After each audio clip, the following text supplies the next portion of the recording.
നിർദ്ദിഷ്ട ശബരിമല വിമാനത്താവള പദ്ധതിയുടെ നടപടിക്രമങ്ങൾ പുരോഗമിക്കുന്നു. സാമൂഹികാഘാത പഠന റിപ്പോർട്ട് പരിശോധിക്കാൻ വിദഗ്ധ സമിതിയെ സർക്കാർ ഉടൻ നിയോഗിക്കും.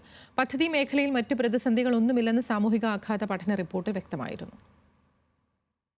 ശബരിമല വിമാനത്താവള നിർമ്മാണത്തിന് മുന്നോടിയായിട്ടുള്ള നടപടിക്രമങ്ങൾ വളരെ വേഗത്തിൽ പൂർത്തിയാക്കാനാണ് സർക്കാർ തീരുമാനം. സാമൂഹിക ആഘാത പഠനത്തിന്റെ അന്തിമ റിപ്പോർട്ട് സർക്കാരിന് കൈമാറുകയും ചെയ്തിരുന്നു. റിപ്പോർട്ട് പഠിച്ച് ശുപാർശ കൈമാറാൻ വിദഗ്ധ സമിതിയെ നിശ്ചയിക്കലാണ് അടുത്ത നടപടി. 1 മാസത്തിനുള്ളിൽ വിദഗ്ധ സമിതിയെ തീരുമാനിക്കാനാണ് സർക്കാർ നീക്കം. സമിതി പദ്ധതി മേഖലയിലെ ജനങ്ങളുമായി ചർച്ചകൾ നടത്തി സർക്കാരിന് ശുപാർശകൾ കൈമാറും. ശേഷമാണ് സ്ഥലമേറ്റെടുക്കാൻ അന്തിമ വിജ്ഞാപനം പുറത്തിറക്കുക. പദ്ധതി പ്രദേശത്ത് വിമാനത്താവള നിർമ്മാണത്തിന് പ്രതിസന്ധികൾ അധികമില്ലെന്ന് സാമൂഹിക ആഘാത പഠന റിപ്പോർട്ട് വ്യക്തമാക്കിയിരുന്നു. 3000 മീറ്റർ നീളം വരുന്ന റൺവേക്ക് ആവശ്യമായ സൗകര്യങ്ങളും ചെറുവള്ളി എസ്റ്റേറ്റിലുണ്ട്. കരിക്കാട്ടൂർ മുതൽ ചാരുവേലി മുക്കട വരെയുള്ള 3000 മീറ്റർ ആയിരിക്കും റൺവേക്ക് ഏറ്റവും അനുയോജ്യമെന്നാണ് വിദഗ്ധ സംഘത്തിന്റെ വിലയിരുത്തൽ. ചേനപ്പാടി മുതൽ മുക്കട വരെ നീളുന്ന മറ്റൊരു റൺവേയും മുക്കട മുതൽ കനകപ്പാലം വരെ നീളുന്ന മൂന്നാമതൊരു റൺവേയും പരിഗണനയിലുണ്ട്. പദ്ധതി മേഖലയിൽ ഏറെയും റബ്ബർ തോട്ടങ്ങളായതിനാൽ പാരിസ്ഥിതികാഘാതത്തിനും സാധ്യതകൾ കുറവാണ്. പ്രളയം, മണ്ണിടിച്ചിൽ, കാറ്റ് എന്നിവയിൽ നിന്ന് പദ്ധതി പ്രദേശം പൂർണ്ണ സുരക്ഷിതമാണെന്നും പരിശോധനയിൽ കണ്ടെത്തിയിരുന്നു. കേന്ദ്ര വ്യോമയാന മന്ത്രാലയത്തിന്റെ അനുമതി ഉടൻ ലഭ്യമാകും. പ്രദേശത്തു കൂടി കടന്നുപോകുന്ന